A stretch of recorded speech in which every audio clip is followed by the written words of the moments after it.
के टिकटें ब्लैक करने वाला, इस मुल्क के सिंध के अवाम को गरीब रखने वाला इधर आ जाता है पंजाब की अवाम को और उनके लीडर को खरीदने। तो मैं ये कहना चाहती हूँ मैदान लग चुका है, अब आए बाएं शाएं ना करो, अपने लीडरान को वापस बुलाओ और आके अवाम का सामना करो। हम इंशाल्लाह आपका मुहासबा करेंगे आईनी और कानूनी तरीके से।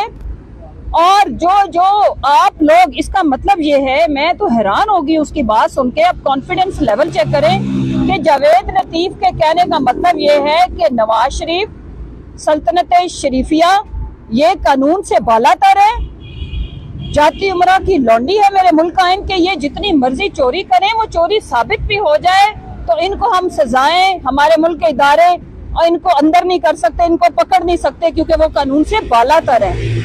अपने किए पे शर्मिंदा होने की बजाय आप लोग पहले से भी ज्यादा झूठ के साथ, जुटाई के साथ, कॉन्फिडेंस के साथ आप आके अवाम को गुमराह करने की जो कोशिश करते हो, तो मैं बताती चलूं हमारी जंग है रूल ऑफ लॉ की।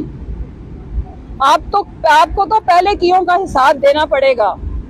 जो कुछ आपने इस मुल्क से लूट के बाहर लेके गए उसका मनी ट्रेल देना पड़ेगा। इंशाल्लाह ये जितनी भी लंबी ब्रेक इन्होंने हवाखोरी के लिए, प्लेटलेट्स के लिए ली है, ये इंटरवल है, ये वक्फा, ये वक्फे के बाद दोबारा सिलसिला शुरू होएगा। वापस आओ, हम आपका इंतजार कर रहे हैं। आप आए और आप जहां से ये सिलसिला खत्म हुआ था इंशाल्लाह वहीं से शुरू होगा। दूसरी बात ये कि आज एक रात को बड़ा अहम फैसला आना है। मैं तवक्को तो मुझे नहीं है, लेकिन मैं दुआ करती हूँ कि इलेक्शन कमीशन अल्लाह करे होश के नाखुन ले और कोई ऐसा फैसला करे जो हमें कोर्ट में जाके रिवर्स ना कराना पड़े। वो नाम जो पहले ही पाकिस्तान तरीके इंसाफ किसी वजह से रिजेक्ट कर चुकी है। आहद चीमा कौन है, किसी से ढका छुपा नहीं, उसका सीवी देखें। नवाज शरीफ और शहबाज शरीफ का फ्रंटमैन, नैब के केसेस भुगत चुका है, सबको पता है। उसके बाद नकवी साहब की भी वजह शोहरत सबको पता है। एक जरदारी जो पीपल्स पार्टी पे भारी साबित हुआ, अब उसने रुख पंजाब का किया हुआ है, तो उसकी वो अपनी तरफ से पंजाब को बर्बाद करने की माशाल्लाह से पूरी सोच रख के बैठा हुआ है, लेकिन पंजाब की गयूर अवाम ऐसा नहीं होने देगी।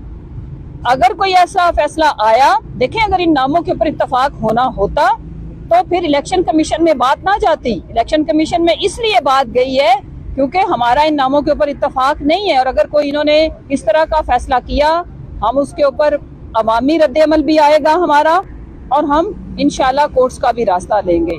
साहब ये बताइएगा कि खान साहब की सेहत के हवाले से अभी तक की क्या अपडेट है? डॉक्टर साहब क्या कहते हैं, कब तक वो इतने सेहतयाब हो जाएंगे कि जो भी इंतखाबी मुहिम शुरू होती है डोर टू डोर के हुक्म देना, उसकी क़यादत खुद कर सकें?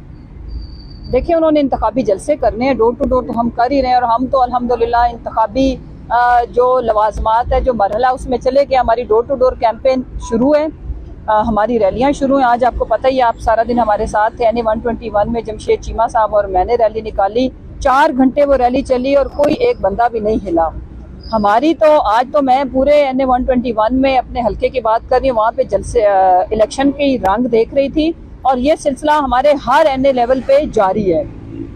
हम इलेक्शन कैंपेन में चले गए हैं। खान साहब इंशाल्लाह जैसे सेहतमंद होंगे, क्योंकि इसमें अभी कोई जो लास्ट विजिट हुआ है, इंशाल्लाह couple of week, next week मेरा ख्याल है कि उनका एक दोबारा एक्सरे होना है, उससे फिर बोन की वो सिचुएशन पता चलेगी कि कितनी रिकवरी में अभी मजीद टाइम है। अच्छा, ये बताइएगा कि मुस्लिम लीग नून जिसमें जावेद लतीफ समझते हैं कि आज भी कोई है जो खान साहब को पॉपुलर कर रहा है, तो पीछे कुव्वत है अभी भी बैठी नहीं है, तो कौन है वो जो पॉपुलर करता है लोगों को? कितना आसान काम है इस तरह पॉपुलर करना?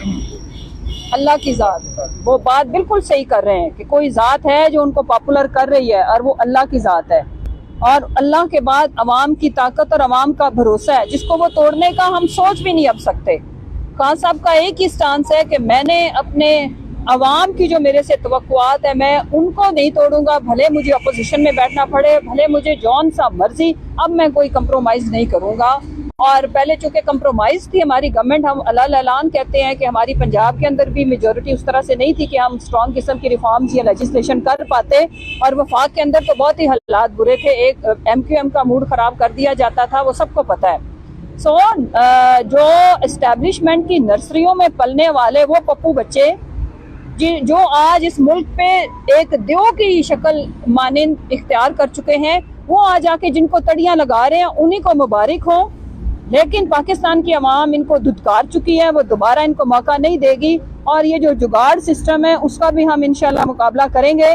वो हमने जुलाई के इलेक्शन में भी किया था। 10,000 प्लस से तो इनके कैंडिडेट शुरू हुए थे, और जिस तरह से इन्होंने वोटर लिस्टों के अंदर हमारे वोटर को बाहर फेंका, मुर्दा वोटर को डाला हुआ था, हमारे जिंदा लोगों को इलेक्शन कमीशन की करम फरमाई से मार दिया गया। 4 से 5 मिलियन लोगों को हम जब कोर्ट्स के अंदर गए तो इन्होंने रिवर्स किया कि जी ये जिंदा हमारे से गलती हो गई थी। हर तरह की फस्तायत का मुकाबला करेंगे। अवाम अपने वोट की राखी खुद करेगी।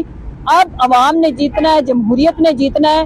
कोई किसी को पॉपुलर नहीं कर सकता सिवाय अल्लाह की और जात के और अवाम की ताकत के, और कोई किसी के ऊपर क्रॉस नहीं मार सकता जब तक अवाम ना चाहे। अवाम ने जिन पे क्रॉस मारा है वो इंशाल्लाह उनको माजी बना चुके हैं। ये माजी बनने से घबरा रहे हैं, इसीलिए इलेक्शन से भाग रहे हैं। बताइएगा 35 कैंसर लग रहे हैं, ये इनकी तादाद बढ़ सकती है, खुद से इस्तीफे मंजूर करवाए जा सकते हैं, या अभी ये स्पीकर साहब की मर्जी पे चलते रहेंगे?